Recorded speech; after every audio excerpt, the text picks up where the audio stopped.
Le chemin de l'indépendance est souvent pavé de doutes et d'incertitudes et il y a un vrai risque de quitter le doux foyer et le salaire quasiment garanti d'un gig, ce qu'on appelle d'un job, d'un boulot chez DC Comics Urban Comics en version française. Et c'est ce que Scott Snyder a décidé de faire. Et oui, Scott Snyder a quitté DC Comics comme beaucoup d'auteurs, après s'être fait un nom, après s'être fait connaître et après avoir travaillé sur les plus grosses licences comme Batman, et La Cour des Hiboux restera certainement sa meilleure histoire, son chef-d'œuvre. C'est vraiment génial, il avait vraiment réinventé Batman. Je vous invite vraiment à lire La Cour des Hiboux tome 1 et tome 2, puisque c'est en 2 tomes et c'est chez Urban, évidemment, dans la collection Urban DC Renaissance. C'était les tout débuts, évidemment, de Urban Comics il y a quelques années, et ça n'a pas vieilli. C'est dessiné par Greg Capullo et c'est tout simplement superbe. Eh bien, Scott Snyder, comme beaucoup d'auteurs avant lui, comme Ed Brubaker, comme Mark Millar, comme Matt Fraction, comme Jonathan Hickman, tous ces auteurs qui ont été à un moment les stars de Marvel ou DC, eh bien, ont pris la tangente et ont pris le chemin de l'indépendance. Ils ont pris cette route, pourquoi? Pour devenir maîtres de leur série, pour devenir maîtres de leur destin. Quand vous créez un personnage dans les pages de Batman, ce personnage ne vous appartient pas. Vous avez beau être crédité, vous ne touchez ni droit d'auteur, ni royalties, rien, et ce personnage appartiendra toujours à l'éditeur, et si demain ils en font un film qui rapporte $1 milliard au box-office, eh bien vous aurez vos yeux pour pleurer. En revanche, si vous lancez votre propre comics sur le modèle européen, vous touchez des droits d'auteur, s'il y a des ventes évidemment, et ce personnage vous appartient. C'est ce chemin-là que Scott Snyder et Tony Daniel ont pris. Tony Daniel, il a énormément travaillé sur Batman également, notamment à l'époque de Grant Morrison. C'est un auteur qui a déjà travaillé sur de l'indépendant dans les années 90. Il avait fait The Tenth, il avait fait F5, il avait fait Silk, des séries dont on se souvient. Il a également travaillé dans les années 90 sur X-Force, pendant l'ère d'Apocalypse sur Gambit and the Externals, et sur Spawn. Et oui, il avait fait la mini-série Blood Feud avec Alan Moore, mais pas que, puisqu'il avait fait des épisodes de la série principale en alternance avec Greg Capullo, et oui, le même Greg Capullo de Batman par Scott Snyder. Leurs destins sont liés. Eh bien, ces deux auteurs de Batman ont lancé Noctera. Ils ont lancé Noctera tome 1, et c'est tout simplement une réussite et un coup de maître. D'abord, c'est une réussite commerciale. Quand vous décidez d'arrêter de bosser pour un gros éditeur, donc c'est comme si vous arrêtez d'avoir un peu un CDI, eh bien il y a un risque, parce que le risque c'est de ne plus avoir de revenus, c'est de ne plus avoir de sous et qui rentrent, de salaire tout simplement.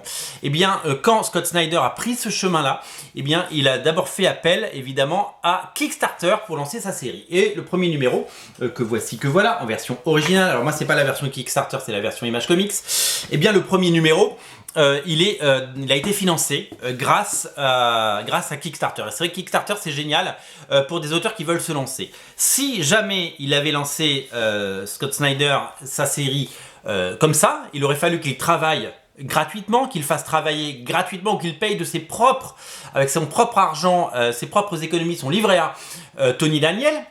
Non, il a choisi ce mode de financement que nous aimons tous et que nous connaissons tous aujourd'hui, qui permet et qui rend possible évidemment Noctera, et donc le premier tome a été financé et très vite il a été repris en version originale en anglais par Image Comics, et en version française chez Delcourt, qui en a fait un magnifique album. Regardez, c'est un album qui est plus grand qu'un 100%. On est sur la collection Prestige, la même collection que des titres comme Reckless par exemple, donc c'est vraiment une très belle collection que voici, que voilà, et que je vous invite vraiment à regarder. C'est une réussite commerciale, c'est une réussite financière, et c'est une réussite artistique, puisque d'abord il a fait appel à un des meilleurs artistes de sa génération. Moi, c'est un dessinateur que j'ai toujours aimé depuis X-Force. J'ai toujours trouvé son style absolument génial, et là-dessus il explose totalement. On sentait qu'il tournait un peu en rond sur Batman. Il était revenu faire quelques pages il n'y a pas si longtemps, quand James Tynion The Force était devenu scénariste, et puis finalement il a quitté. Il a bien fait, et donc ça nous propose une série entre le salaire de la peur le transpersonnage et un peu la série Gypsy de Marini, vous savez la première série qu'il avait fait il y a bien longtemps, où dans un futur post-apocalyptique plongé dans l'obscurité, eh bien le seul remède à d'étranges créatures venant peupler la Terre, et ça peut être des créatures un peu bizarres, mais ça peut être aussi des animaux qui ont été infectés, donc des chats par exemple qui sont devenus ces bêtes, eh bien c'est la lumière. Donc si vous avez votre lumière allumée tout le temps, eh ben ils vous attaquent pas. Mais comment trouver de la lumière dans un monde où évidemment il n'y a plus rien, les centrales ne marchent plus, etc. Donc ce qui est très malin, c'est qu'ils prennent le parti de se dire les premiers endroits à être tombés quand l'obscurité est arrivée, c'est les grandes villes, parce que si on coupe le courant dans les grandes villes, il n'y a plus une seule lumière. Alors que dans les petits villages ou dans les endroits où il y a des générateurs, où il peut y avoir des panneaux solaires ou des petites éoliennes ou des petits machins ou des ressources ou un petit ruisseau pour faire marcher une petite dynamo, et bien dans les petits villages, ils ont réussi à s'en sortir puisqu'ils ont réussi à produire de la lumière, même la nuit. Donc voilà, et comme il fait nuit tout le temps, bien on a besoin de lumière.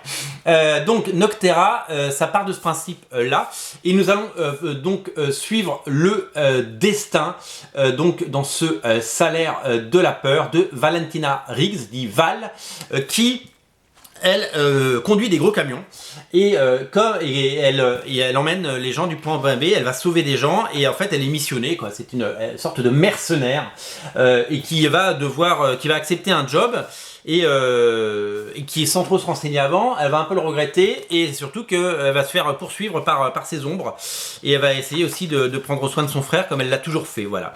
Donc c'est un personnage féminin fort et c'est des dessins flamboyants et l'histoire est vraiment bien. C'est-à-dire que moi, Scott Snyder, je vais vous raconter un truc. Scott Snyder, il a fait 52 épisodes de Batman, il a fait d'autres séries sur Batman après, mais quand il a fait du Batman, moi j'ai adoré les deux premiers arcs, La Cour des Hiboux et La Nuit des Hiboux, c'est vraiment deux bouquins que j'adore. Et je vous les recommande encore une fois vivement. En revanche, depuis, j'ai jamais retrouvé de trucs aussi bien. C'était pas mal son Batman, c'était bien, il a fait des trucs, il y a eu des arcs plutôt bien, moins bien, il y a eu tout, mais ça n'a jamais été aussi bien que Sa Cour des Hiboux. Et bien là, on est sur un super récit, il est maître à bord, et donc c'est vraiment quelque chose de génial, quoi. Vraiment, je vous invite vraiment à le lire parce que moi j'ai pris un grand plaisir. Donc ça, c'est disponible. C'est évidemment sur Original Comics, c'est en boutique à Paris au 49 rue La Cépède, vous pouvez venir le chercher chez nous et le prendre, et vous pouvez le prendre en click and collect, et vous pouvez le commander, c'est dispo, et c'est vivement recommandé, c'est un tome 1 qui en appelle d'autres, et la suite a commencé aux États-Unis, donc peut-être d'ici la fin de l'année, ou en tout cas dans les prochains mois, nous aurons la suite, donc ça c'est vraiment génial. L'autre particularité qu'il faut savoir, c'est que c'est un succès. Moi j'ai toujours peur quand il y a un indépendant qui arrive, et enfin, un titre indépendant, parce que est-ce que ce public va suivre? Vous avez aimé Snyder sur Batman, mais il y a marqué Batman, donc Batman ça cartonne. Est-ce que vous allez aller sur Noctera? Eh ben oui, il se passe quelque chose. D'abord parce que il y a deux phénomènes. Le premier phénomène, c'est qu'il y a un regain d'intérêt, voire un énorme succès aujourd'hui des titres Delcourt. Il se passe vraiment quelque chose au rayon Delcourt. Toutes les intégrales sortent. Toutes les intégrales marchent, les beaux bouquins de Brubaker et Sean Phillips cartonnent, les intégrales Invincible, Walking Dead, tout ça, ça marche, les intégrales Hellboy, les intégrales The Goon, tout ça, ça remporte un succès fou. Tout ce qui sort chez Delcourt rencontre son public et c'est tant mieux. Alors j'espère que ça marche pour toutes les séries. Moi je vous parle des séries que je connais, mais il y a un véritable engouement pour les séries Delcourt et il se passe quelque chose. Et je suis content que Delcourt, qui fait super gaffe à ses investissements, parce que ils pourraient inonder le marché comme Panini, ils pourraient inonder le marché comme d'autres, et ils choisissent bien leur sujet, et ils ont cette politique d'auteur qui fait que on se reconnaît dans ces auteurs et qu'on est rarement déçu. C'est-à-dire que si vous achetez ça, vous ne serez pas déçu, parce que vous avez lu ça et que vous n'avez pas été déçu. Eh bien, ici ils ne sont pas trompés parce que c'est un titre de qualité. Et ce qui plaît aussi, c'est le fait que ça marche. Ça marche. On en a vendu des dizaines depuis quelques jours. On en avait vendu en pré-vente. On en a vendu depuis la sortie la semaine dernière. Et ça marche.